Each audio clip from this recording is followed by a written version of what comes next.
اليوم هعيش يوم كامل باللون الاخضر. البس لبس اخضر واكل واشرب باللون الاخضر. اول شي رحت لبست كنزة خضراء، وبعدين جهزت حالي لحتى انزل على المول وجيب كم غرض باللون الاخضر. لقيت خبز باللون الاخضر، شوية تفاح اخضر، بسكوتة بس طعمها بالنعناع، وعلكة باللون الاخضر، وكان معهم كم غرض باللون الاخضر كمان. وبعدين رجعت على البيت، كان بدي افطر ففطرت تفاحة خضراء، وبعدين رحت لصبع عصير بس طلع بالكرز وانا ابدا ماني منتبه، فقررت اني اعمل شي مشروب اخضر، شوية افوكادو مع حليب وثلج، وهيك بتكون النتيجة. طعمه بجنن، بعطيه 10 من 10. بعدين كنت حاسس بالملل وقاعد عم فكر شو بدي اعمل، وبما انه ماينكرافت اغلبها خضراء قررت اني العب ماينكرافت. طيب يا جماعة، بداية ماينكرافت جديدة واخيرا. طبعا اللعبة كلها خضراء. احشوها. لا لا. وبعدين رحت لحتى اجرب المنتجات الخضراء اللي جبتها. عنا هون خبز تورتيلا باللون الاخضر، خلينا نجربه. بسم الله، يلا نجربه.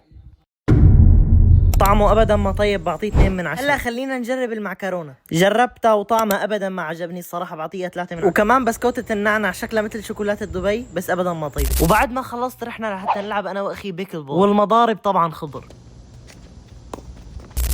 طيب يا جماعه، هلا خلصنا واحمد للاسف خسرني.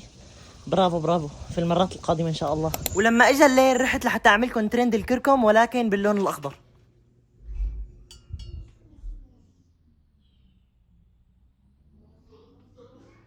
واكتبوا لي شو لونكم المفضل لحتى اعمله بالفيديو الجاي.